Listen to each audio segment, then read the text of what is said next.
Welcome to M3 is 3D, where everything is made up and the points don't matter. One way we've really digressed as a society, you know how novels always used to have two titles? It'd be like Moby Dick or The Great White Whale. Actually, I forget what it is. With that, we need to bring that back. If this show had two titles, it would be How a 3D Printing Business Works or Diary of a Psychosis. Ugh. There we go. Let's get that morning roundup. Here we have the rare, very large pug dish. Of course, we've got David Bowie done. Always a classic. Here we've got a classic Gandhi pipe. And the normal medium pug dish right here. Another giant skull on the books. Here we've got something rather unique. In our continuing line of giant food items, we are making a big ice cream cone. Now, I kind of had to make the cone itself a little short because this big ice cream bit, you know, kind of needs to be bigger. But yeah, it's getting there. Not much to look at right now. We have a bunch of large things to make. We didn't quite get around to doing the custom design yesterday for that $750 custom order, but we're gonna do that today, probably first thing. And there's other big things. Sold another big skull. So we're gonna come back after coffee and do that. But before after coffee, you're dunking up. Back at the shop, we're loaded with the coffee, and ironically, we're about to take pictures with another drink. So you trusted a man that you do not fully understand.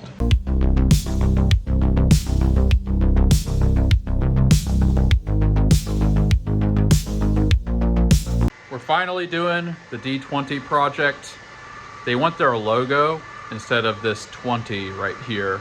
So we're gonna like erase it. We're gonna smooth it out.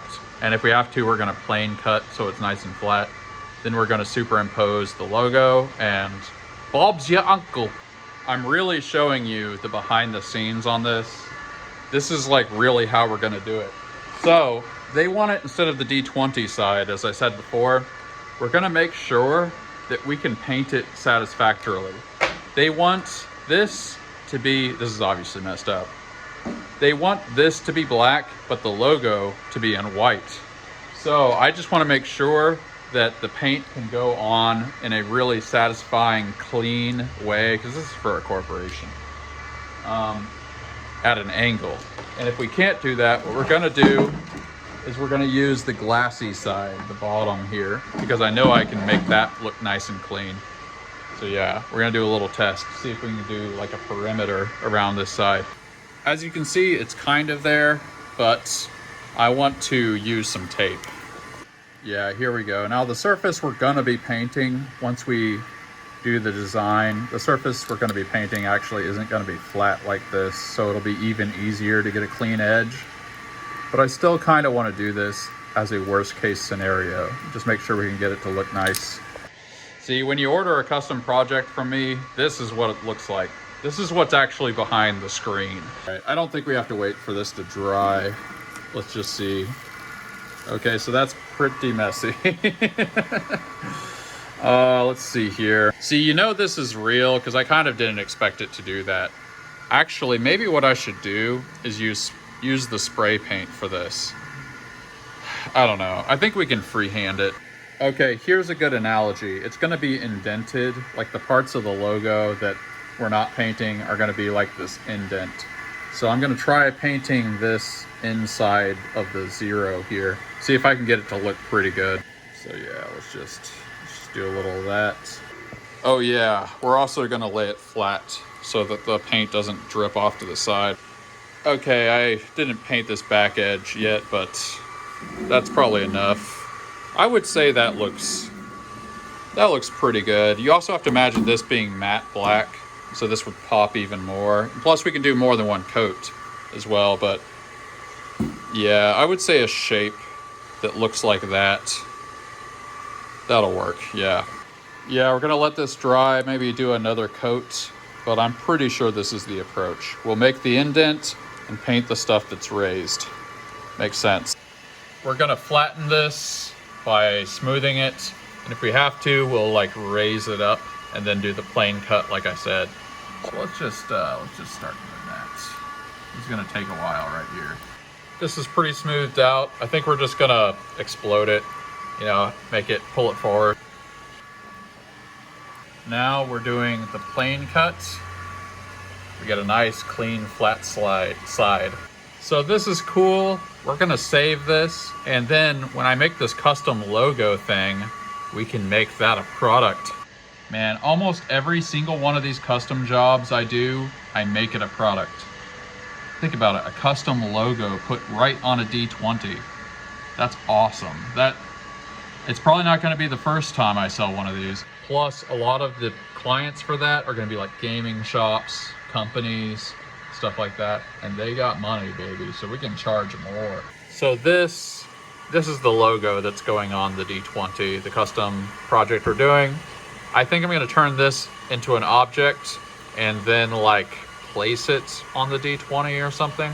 You know, actually, I think we might make the negative object, as in the white parts, and then subtract that from the D20 surface. That probably makes more sense. All right, we made an extruded object. We're gonna scale it down and put it right here. Here we go. We've kind of aligned it.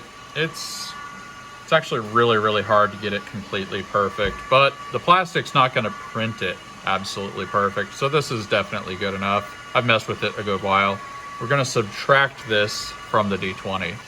Here we go, subtracted it. You can see it's got the ridges. We'll probably just go in with a brush and smooth this so there aren't internal overhangs.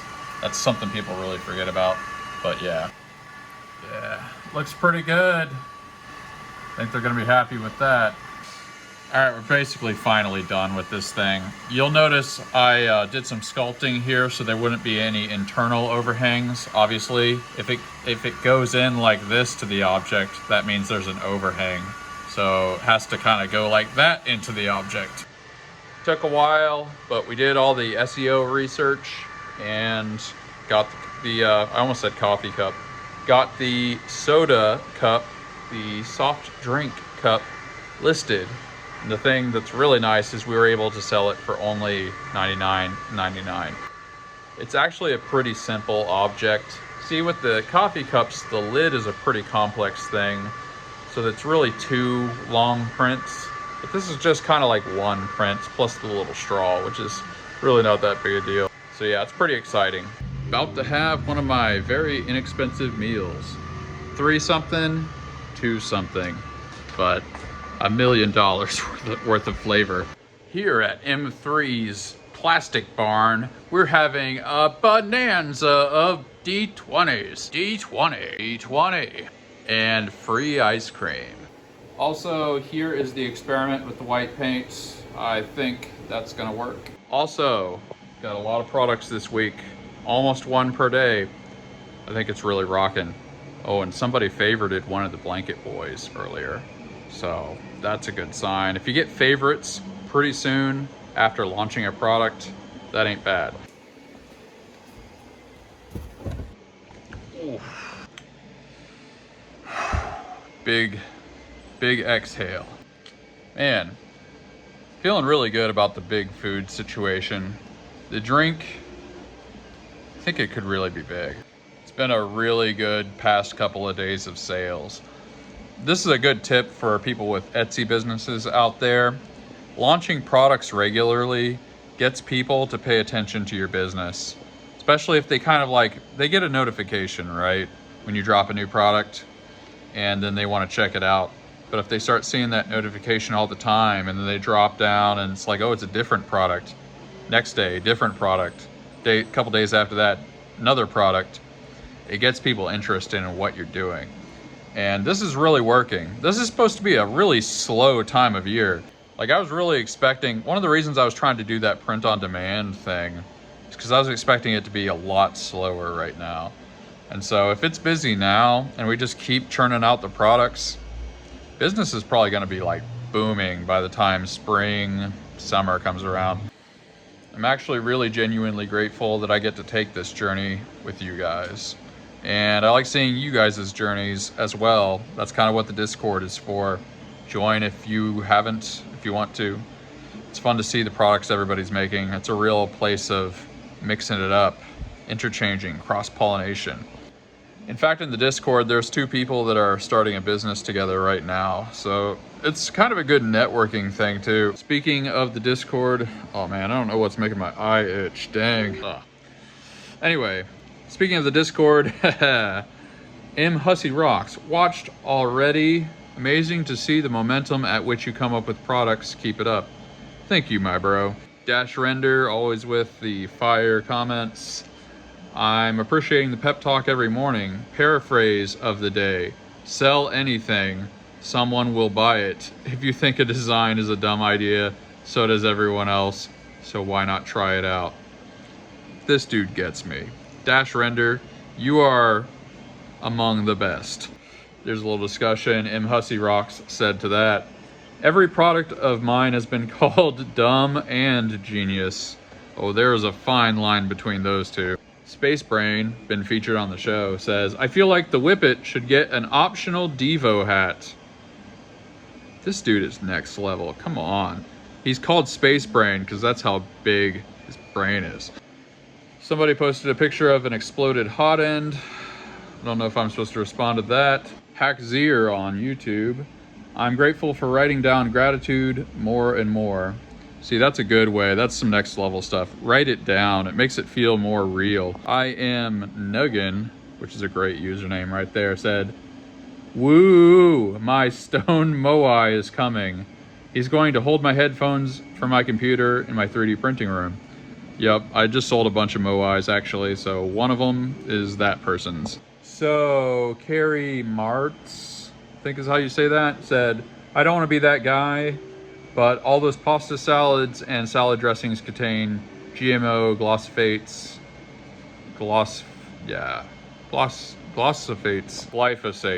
See, I knew how to say that.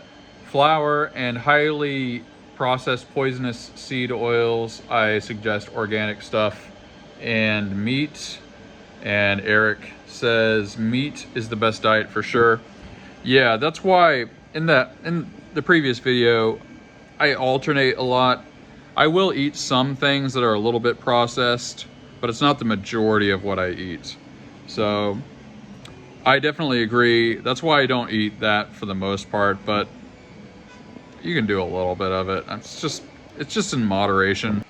Well, that's probably about enough for today, but always good feedback. Definitely drop a comment if you want to talk about anything, because my audience, they like a good chat. But enough of the nonsense. Tell me what you're grateful for. Tell me what small joys you're experiencing. What kind of coffee you drinking? Are you an addict? Blink your eyes if you need rescuing. I will probably give you an upvote and a heart. Other people may give you upvotes. We build community, we build positivity, and we are lifting each other up. We are the Gratitude Gang, and gratitude is our gang and our name. See you on the next episode. Peace.